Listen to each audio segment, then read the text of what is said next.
Bata pa lamang si April ay may angkin na itong kagandahan. Halos lahat ng binata sa barangay nila ay gusto siya. Mabait na bata si April at matalino rin. Palaging honor sa klase at isang masunuring anak.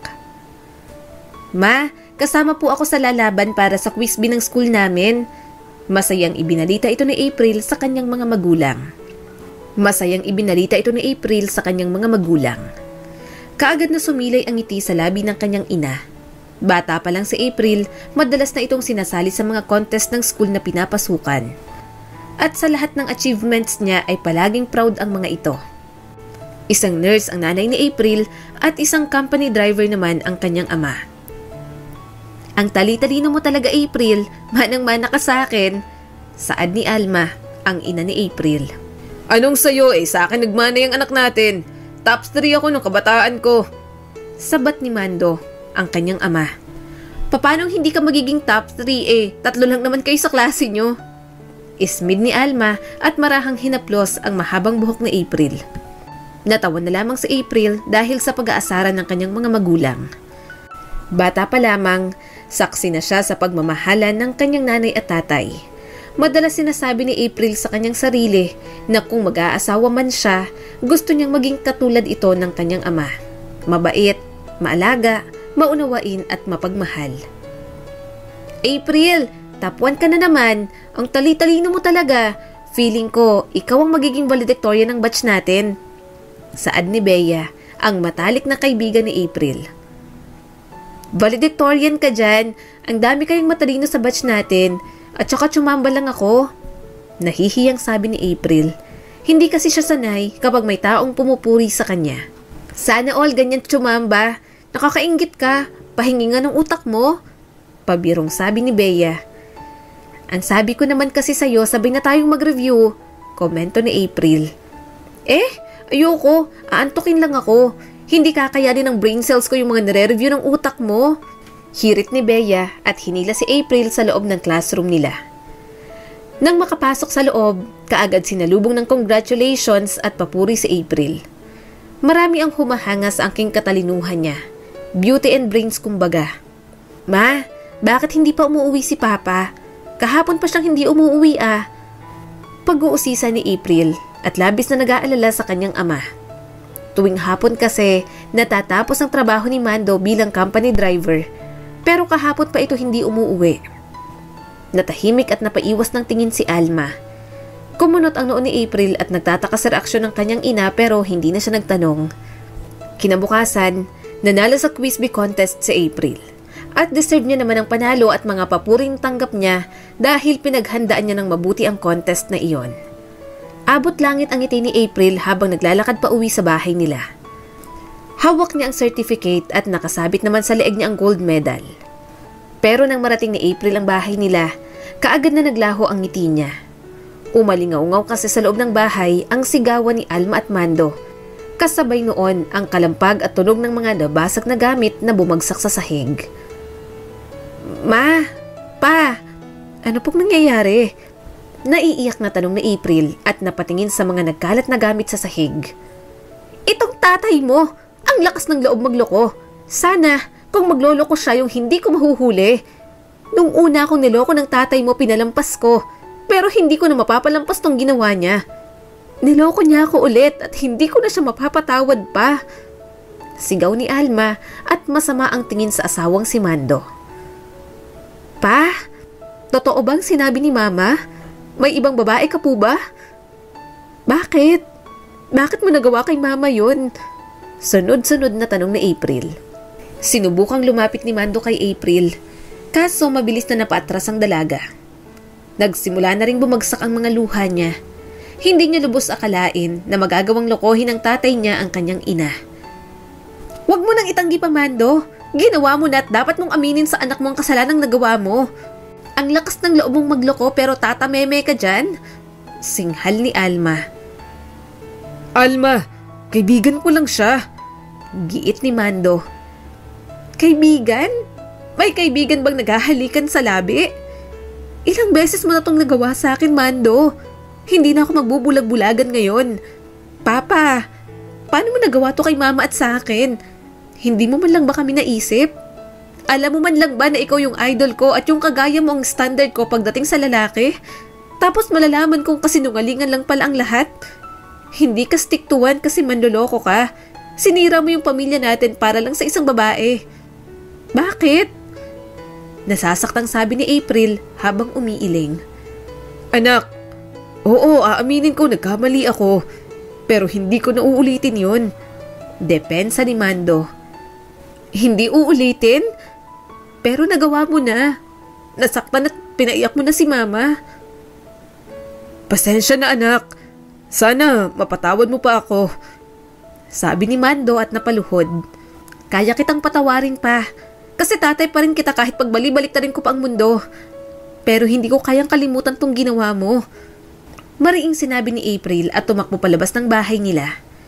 Noong gabing iyon, natulog si April sa bahay ng kaibigang si Bea. Makalipas ang ilang araw, mas lalong lumala ang pag-aaway ni Mando at Alma. At labis na naapektuhan ay si April. Hanggang sa isang araw, tuluyan ang naghiwalay ang mga magulang niya. Lumayas na rin si Mando sa bahay nila. Sobrang nasaktan si April sa nangyari sa pamilya nila kasi sa isang iglap, biglang naglaho ang masaya at buo nilang pamilya. Dahil sa nangyari ay nagrebelde si April. Pinabayaan niyang pag-aaral at palagi nang tumatakas sa klase. Natanggal na rin siya sa honor list. Napabarkad si April at natutong uminom at manigarilyo. Tuluyang napariwara ang buhay niya. Yung sakit na nararamdaman ni April, ibinuhos niya sa pag-inom ng alak at umaasa na isang araw, biglang mawawala lahat ng problema niya. Pwede ba kitang halikan? Tanong ni Axel, ang kasalukuyang boyfriend ni April. Nagkakilala silang dalawa sa inuman. Lasing na si April, kaya wala sa sariling tumango siya at hinalikan ito. Kinabukasan, nagising na lamang si April na wala ng saplot sa katawan. Napahilot siya sa kanyang sentido habang naguguluhang inilibot ang paningin sa kabuuan ng kwartong kinaroroonan niya ngayon. Nanlaki ang mga mata niya nang maalala ang nangyari. Dahan-dahan siyang tumayo at pinulot ang mga damit na nasa sahig, saka ito isinuot. Paglabas niya ng kwarto, nakita niya si Axel. Inihatid siya nito pauwi sa bahay nila. Pagpasok ng bahay, isang malakas na sampal ang sumalubong kay April. Bakit ngayon ka lang? Hindi mo ba alam na labis na nag-aalala ako sa'yo? Alam kong nasaktan ka sa ginawa ng tatay mo at sa paghihiwalay namin. Pero utang na loob, April. Huwag mong sirain ang buhay mo. Pati pag-aaral mo, pinapabayaan mo na. Tapos makikita ko ngayon, ihahatid ka na ng lalaki? Sa bahay ka ba ng lalaki niyo natulog, ha? Sermon ni Alma. Ma, boyfriend ko po yun. Boyfriend ko si Axel. Sagot ni April. Boyfriend? Kailan pa? Hindi ko man lang alam na may boyfriend ka na pala. Hindi sumagot si April at tumakbo papunta sa kwarto niya. Nagkulong siya sa loob at nagtalukbong ng kumot. Kahit tutol si Alma sa pakikipagrelasyon ni April, hindi pa rin ito nakipaghiwalay sa boyfriend dahil ito ang nagpapasaya sa kanya.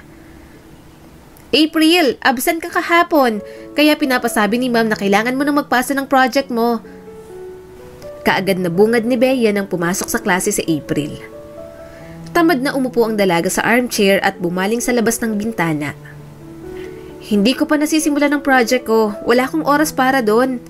Pairap na sabi ni April. Walang oras? Alam mo namang last year na natin to sa high school tapos ngayon ka pa talaga tinamad. Dati-rate, ikaw ang numero unong nagpapasa ng projects natin. Tapos ngayon, ikaw na yung panghuli at minsan hindi pa nagpapasa. Masyado mo nang pinapabayaan ang pag-aaral mo dahil sa kakasama mo sa Axel na yan. Pangangaral ni Bea. Walang kinalaman si Axel dito, Bea. Mariing sambit ni April. Eh di wala. Wait, parang nireregla yata ako. May extra napkin ka ba? Pag-iiba ni Bea sa usapan. Umiling si April. 2 buwan na akong hindi nireregla. 2 buwan? Ha? Bakit? Naguguluhang tanong ni Bea. Aba, malay ko. Hindi ko naman hawak ang regla ko. Mataray na sabi pa ni April. Buntis ka ba? May nangyari na ba sa inyo ni Axel? Biglang tanong ni Bea at napatingin sa paligid upang siguraduhin na walang ibang nakarinig sa sinabi niya. Natahimik si April at biglang may napagtanto. Binabagabag si April sa sinabi ni Bea, kaya naman tumakas siya sa klase para bumili ng pregnancy test. Pabili po ng pregnancy test? Nahihiyang sabi ni April. Pregnancy test? Ikaw bang gagamit, miss? Naku, ang bata-bata mo pa. Puna ng kahera. Hindi sumagot si April at binayaran na lang ang binili. Dumiretso siya sa CR at kabadong hinintay ang resulta ng pregnancy test. Nakaupo siya sa nakasarang inidoro habang nakaabang sa magiging resulta nun. Namutla si April nang 2 pulang linyang lumabas.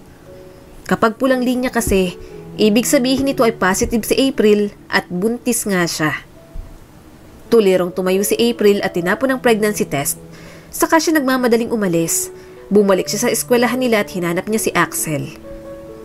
Axel, pwede ba tayong mag-usap? Tanong ni April. Tungkol saan? May problema ka ba? Buntis ako, Axel, at ikaw ang ama. Magkaka-baby na tayo. Derechahang sinabi ni April. Nalaglag ang panga ni Axel at napakurap sa sinabi ng girlfriend. Ano? Anong buntis? Sigurado ka bang sa akin yan? Baka ibang tatay niyang ipinagbubuntis mo. Axel, wala akong ibang lalaki, kaya sigurado ako na sa iyo ang batang to. Paano na? Anong gagawin natin? Lagot ako kay mama kapag nalaman niya to. Alam mo namang tutol siya sa relasyon natin. Natatakot na sinabi ni April at naglalakad-lakad sa harapan ni Axel. Mga estudyante pa lang tayo. Hindi ko kayang akuin ng batang yan, April.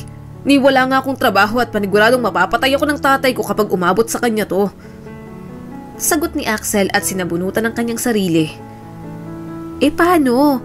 Anong gagawin ko? Paano to? Naiiyak na tanong ni April. Hindi niya rin alam kung ano ang gagawin. Ipalaglag mong batang yan. Hindi pa naman buo yan kaya ipalaglag mo na lang. Magdadala lang ng problema sa atin yan. Suhestyon ni Axel. Kaagad na dumapo ang palad ni April sa mukha nito. Seryoso ka ba? Pareho nating ginawa ang batang to at anak natin to. Paano mo nakakayanang sabihin yan, ha? Kung ikaw kaya mo, ibahin mo ako. Hindi ako papatay ng inosenteng bata, Axel. Singhal ni April. Hindi pa naman bata yan, ni hindi pa nabubuo yan. Ipalagdag na lang natin para matapos ng problemang to. Giit ni Axel dahilan upang masampal ulit siya ni April. Hindi makapaniwala si April sa sinabi nito. Buo man o hindi pa, anak pa rin nila ang nasa loob ng kanyang sinapupunan. Akala ko ba mahal mo ko? Bakit ang dali lang para sa yung ipalaglag ang anak natin? Naluluhang sambit ni April. Nagbago ng isip ko, hindi na kita mahal. Ayoko na sa'yo at kung ipapalaglag mo man o hindi ang batang yan, labas na ako dyan. Huwag na huwag mong sasabihin sa iba na anak ko yung dinadala mo. Sagot pa ni Axel. Wala kang kwenta, Axel. Nagsisisi akong nakilala kita at nagsisisi akong mas pinili kita kaysa ang pakinggan ng nanay ko. Maling-mali na ipinaglaban ko ang lalaking kagaya mo. Galit na sinabi ni April at tinalikuran ng binata. Isang umaga, magkasabay na kumakain ng agahan si April at ang nanay niyang si Alma. Pareho silang walang kibo at focus lang sa pagkain. Biglang nakaramdam ng kung ano si April sa kanyang sikmura. Dali-dali siyang tumayo at nagpunta sa lababo. Sunod-sunod na pagsusuka ang nangyari kay April. Halos mailabas na yata niyang kanyang atay sa pagsusuka. Napakunot ang noo ni Alma at nilapitan si April. Sinipat niya ang noo at leeg nito pero wala namang lagnat. Ayos ka lang ba? Bakit ka nagsusuka? Nag-aalalang tanong nito. Masamang pakiramdam ko, ma. Sagot ni April at muli na namang sumuka. Tapatin mo nga ako. Buntis ka ba? May nangyari na ba sa inyo ng Axel na yon? Pagkumpronta ni Alma at sapilitang iniharap si April sa kanya. Hindi sumagot si April at nanatili lang na nakayuko. Ano ka ba naman, April? Talagang tuluyan mo ng sinira ang buhay at kinabukasan mo. Ito na nga bang sinasabi ko sa'yo eh. Ni hindi ka pa nakakapagtapos ng high school tapos malalaman ko ngayon na buntis ka. Hindi man lang kayo nakapaghintay na graduate. Diyos ko naman, April. Puno ng konsumisyong sinabi ni Alma. Ma, sorry, buntis po ako.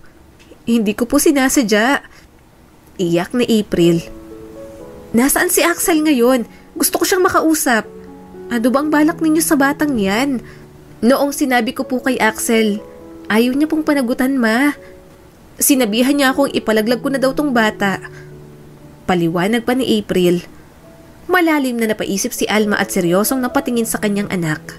Sundin mong sinabi ni Axel. Ano? Naipalaglag yung bata? Ayoko, ma. Hindi ako papayag. Pag-angal ni April, hindi niya inaasahan na lalabas iyon mula sa bibig ng kanyang ina. Wala kang ibang choice, April. Hindi ka kayang panagutan ng boyfriend mo at hindi mo kayang buhayin yung anak mo. Wala rin ako maitutulong sa'yo at kailangan mong tapusin ang pag-aaral mo. Ilang buwan na lang gagraduate ka na. Baka magka-problema ka pa kapag lumaki ang tiyan mo. Kailangan magawa na agad ng solusyon bago lumabas yung problema. Litanya ni Alma.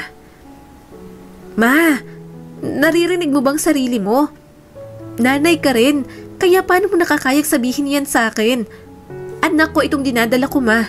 Kaya hindi ko to ipapalaglag katulad ng gusto ninyo. Depensa ni April sabay haplos sa kanyang tiyan. Mag-isip ka nga, April. Walang magandang maidudulot sa'yo yan. Bata ka pa at marami ka pang pangarap.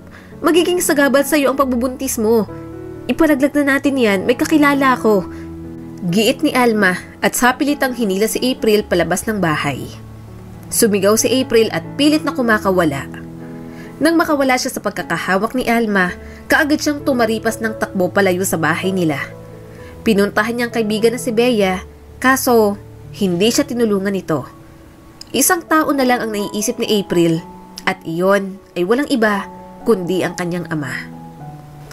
Pinuntahan niyang apartment na tinitirhan ng tatay niyang si Mando. April, anong ginagawa mo dito? Bakit ka nandito? Gulat na tanong ni Mando pagbukas ng pinto. Pa, kailangan ko ng tulong mo. Wala na akong ibang malalapitan. Umiiyak na sabi ni April. Bakit? Anong nangyari sa'yo? Buntis ako, pa. Nabuntis ako ng boyfriend ko at hindi ko na alam kung saan ako pupunta. Sinabihan ko si mama pero gusto niyang ipalaglag ang bata. Hindi ko na alam ang gagawin ko, pa. Pagsusumbong pa ni April. Ano? Buntis ka? Ang landi-landi mo namang bata ka. Nagpabuntis ka pa talaga. Sigaw ni Mando at sinampal si April. Mas lumakas ang iyak ni April. Biglang sumulpot ang isang babae at niyakap si Mando mula sa likuran. Sino yan, Han? Tanong ng babae. Ang babaeng ito ay si Stella, ang kabit ni Mando. Nang lumayas kasi si Mando, nagsama na sila ni Stella sa iisang bubong. Buntis rin si Stella. Mas kailangan ako ni Stella kaya wala akong maitutulong sa'yo. Hindi ka rin pwede dito sa bahay namin. Umalis ka na't bumalik sa bahay. Sundin mo ang sinabi ni Alma. Ipalaglag mo na lang ang batang dinadala mo. Magiging problema lang yan sa'yo. Payo ni Mando. Wow! Napakagaling mo nga namang ama. Bakit ganyan ka pa? Mas pinapahalagahan mo pang ibang tao kaysa sa sarili mong anak. At ang kapal ng mukha mong utusan akong ipalaglag ang batang nasa sinapupunan ko. Wala kayong karapatang sabihin yan. Kung ayaw mo akong tulungan, edi wag. Basta tandaan mong simula sa araw na to, hindi na kita itinuturing na ama. Nakaka-disappoint ka? Puno ng galit itong sinabi ni April. Nagpalaboy-laboy si April sa kalsada. Sinubukan niyang maghanap ng matitirhan at trabahong mapapasukan, kaso wala siyang nahanap ni isa. Mainit at maalinsangan ng panahon. Wala pang kain si April kaya naman bigla siyang nawala ng malay sa gitna ng kalsada. Isang kotse ang huminto at tinulungan si April na madala sa ospital. Ang babaeng ito ay si Clara, isang mayamang negosyante at matulungin sa mga tao. Nang magising si April, bumungad sa kanya ang puting kisame ng kwarto. Lumingalinga siya sa paligid at nahanap ng mga mata niya si Clara. Kaagad naman itong lumapit sa kanya. Ayos ka na ba? Wala bang masakit sa'yo? Nag-aalalang tanong ni Clara. Sino po kayo at nasaan po ako? Naguguluhang tanong ni April sa ginang. Ako si Clara. Nakita kitang nahimatay sa daan kanina, kaya agad kitang dinala sa ospital. Nalaman ko ring buntis ka pala. Ano bang nangyari sa'yo at bakit ka nagpapalaboy-laboy sa kalsada? Nabuntis po kasi ako ng boyfriend ko at ayaw tanggapin ng mga magulang ko. Sinabi rin nila sa akin na dapat kong ipalaglag ang anak ko. Pero ayoko, kaya naglayas ako at napadpad sa kalsada. Wala po akong kain, kaya nahimatay ako. Tsaka, sobrang init rin po kasi ng panahon. Nanghihinang sabi pa ni April. Maaari ko bang malaman ang pangalan mo? Ako po si April. Alam mo, nakikita ko ang sarili ko sa'yo. Isa rin akong teenage ma'am. 18 pa lang ako nung nabuntis ako at hindi rin tanggap ng mga magulang ko. Kagaya mo, naglayas rin ako pero pinanagutan naman ako ng boyfriend ko at nagtanan kaming dalawa. Alam mo, proud ako sa'yo. Po? Bakit naman proud ka sa akin? Kasi, mas pinili mong sundin ang sarili mo kaysa sa gusto ng ibang tao. Proud ako kasi hindi mo pinalaglag ang anak mo. May pakiramdam ako magiging isang mabuti kang ina, April. Wika ni Clara at hinaplos ang buhok ng dalaga. Salamat po, Ma'am Clara. Sana nga po magiging mabuting ina ako at kakayanin ko kahit ako lang ang mag-isa. Hindi ka mag-iisa, April. Simula ngayon, kukupkupin na kita. Isasama kita sa bahay ko at ako ang mag-aalaga sa iyo at sa anak mo. Gagabayan kita. Tutulungan kitang bumangon. Nasaad ni Clara at niyakap ng mahigpit si April. Humaguluhol si April at lubos na nagpapasalamat dahil sa sinabi ni Clara. Tinupad naman ni Clara ang pangako niya. Nang makalabas si April sa ospital, isinama niya ito pauwi sa mansyon. Nawindang si April noong malaman niya kung gaano ito kayaman. Nang makapasok sa bahay, isang lalaki ang sumalubong sa kanila. Matangkad ito at gwapo. Ang binatang ito ay si Charles, ang uniko iha ni Clara. Ma, sino siya? Kunot noong tanong ni Charles. Siya si April at simula ngayon dito na siya titira sa bahay natin. Siya yung babaeng sinasabi ko sa'yo. And April, I would like you to meet my son. Siya si Charles, ang nag-iisang anak namin ng aking pinakamamahal na asawa. Litad niya ni Clara. Hi, feel at home ka lang. Welcome sa bahay namin. Saan ni Charles at nakipag-shake hands kay April. Dahil umalis si Clara, naiwan si Charles at April sa sala. Umupo sila sa sofa at nagkwentuhan. Sorry kung mangi-istorbo muna ako sa bahay ninyo. Wala kasi ako ibang matutuluyan kaya nung inalok ako ni Ma'am Clara na tumira dito, kagad akong pumayag. Panimula ni April. Ayos lang. Malaki naman itong bahay at marami pang ekstrang kwarto. Pagkibit balikat ni Charles. Salamat ha, napakabuti niyong tao. Pangako, hindi ako magiging pasaway at tutulong rin ako sa mga gawaing bahay dito. Nabanggit sa akin ni Mama, buntis ka raw? Usisa ni Charles. Masyado kasi kaming mapusok, kaya eto ang naging resulta. Tapos yung boyfriend ko, masyadong duwag at hindi ako kayang panagutan. Pagkikwento ni April. Ipinakita lang niya sa'yo na hindi siyang lalaking nararapat para sa'yo. Nakakalungkot rin na yung mga magulang mo pa mismo ang may gustong ipalaglag ang anak mo. Alam ko namang mali rin naman ako, pero kasi maling-mali na ipalaglag ko ang isang inosenteng bata. Dugo at laman ko ito kaya hindi ko magagawang ipahamak to, sagot ni April. Habang nakatira si April sa mansyon, naging malapit silang dalawa ni Charles. Naging komportable sila sa isa't isa. Hanggang isang araw, bigla na lamang inamin ni Charles na mahal niya na si April. Mahal na mahal kita, April. Sana mabigyan mo ako ng pagkakataong mapatunayan ang sarili ko sa'yo. Handa akong panagutan ka at handa akong magpakatatay sa magiging anak mo. Pagtatapat ni Charles ng kanyang pag-ibig. Labis na kinilig si April kasi pareho lang ang nararamdaman nilang dalawa. Napamahal at napalapit ng puso niya kay Charles dahil sa pagiging maalaga at mabait nito. Nang manganak si April, kasama niya si Charles at nakaalalay ito sa kanya. Ginampanan ni Charles ang role ng isang ama kahit na wala itong alam sa pagiging ama. Minahal niya rin ang anak na April. Pinalaki ni April ng mabuti ang anak niya. Inalagaan at pinuno ng pagmamahal. Makalipas ang ilang taon, napagpasya ni Charles at April na magpakasal na. Pero bago ang lahat, napagpasyahan ni April na dalawin ang kanyang ina. Naabutan niya itong nakahilata sa kama at hirap ng makabangon. Butot balat na rin ito at halos lumuwa na ang mga mata. Ma, anong nangyari sa'yo? Tanong ni April at mabilis na nilapitan si Alma. April, anak, namiss kita. Sorry sa mga nasabi ko sa'yo noon at sorry dahil nagkamali ako. Hindi ako naging mabuting ina sa'yo. Ma, alam kong mali ang ginawa mo pero kung ang Diyos nga ay nagpapatawad, paano pa kaya ako? Nandito rin ako para sabihin sa yung pinapatawad na kita. Gusto kong ipaalam sa'yo na malapit ng araw ng kasal ko. Gusto kong sabihin sa'yo na hindi ako nagsisisi na umalis ako rito. Kasi ang sarap maging ina. Mahal na mahal ko ang anak ko.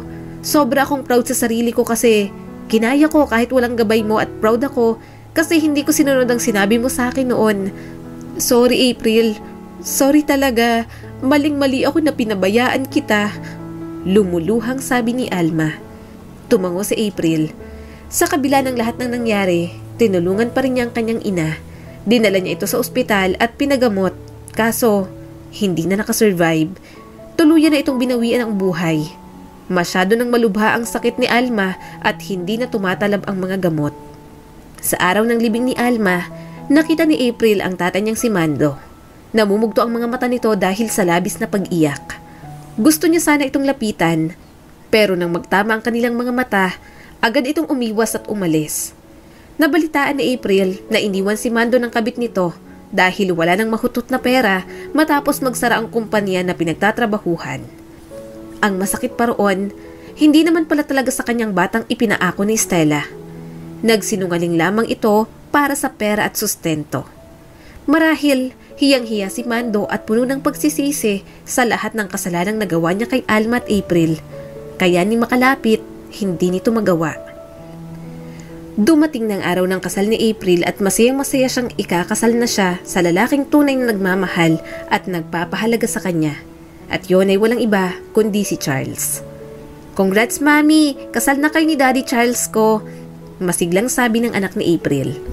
Natatawang binuhat ni April ang anak at pinupog ng halik sa pisngi. Biglang sumulpot si Charles at niyakap ang mag-iina niya.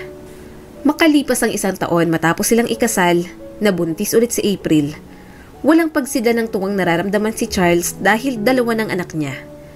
Sobrang nagpapasalamat si April dahil sa kabila ng lahat na kahit may anak na siya sa ibang lalaki, tinanggap pa rin siya ni Charles. Sa nakalipas na mga taon, kahit mayroon na siyang anak, sinikap niyang makapagtapos ng pag-aaral. Tinulungan siya ng pamilya ni Charles hanggang sa makagraduate siya ng kolehiyo. Si Charles ang vice president ng kumpanya ng kanyang mga magulang at si April ang ginawa niyang assistant at secretary upang malaman nito ang kalakaran sa negosyo. Isang araw, habang kumakain sila ni Charles sa isang sikat na restaurant kasama ang kanilang mga anak, nagulat siya nang makita si Axel. Akala niya ay naging maayos ang buhay nito dahil ayon sa narinig niya noon, nakapagtrabaho daw ito sa malaking kumpanya. Akala niya naman ay naging manager o mataas ang posisyon, pero heto siya, isang waiter pala sa restaurant. Nagkatinginan sila, napatitig rin ito sa 2 bata na kasama nila. Mukhang may gusto itong sabihin pero hindi na itinuloy dahil nakita niyang close na close si Charles sa mga bata at daddy pa ang tawag ng mga ito. Bakas ang panghihinayang sa mukha ni Axel, gayunpaman wala siyang lakas na loob na magtanong kung isa ba roon ay anak nila ni April dahil alam naman niyang wala siyang karapatan. Nakita niya kung gaano kasi si April sa bago nitong pamilya, lalong-lalo na sa lalaking kasama nito. Isang bagay na hinding-hindi niya kayang ibigay. Muli, ito po si Skylar Guro at sana may bago na naman kayong natutunan sa kwento natin ngayon. Maraming salamat po.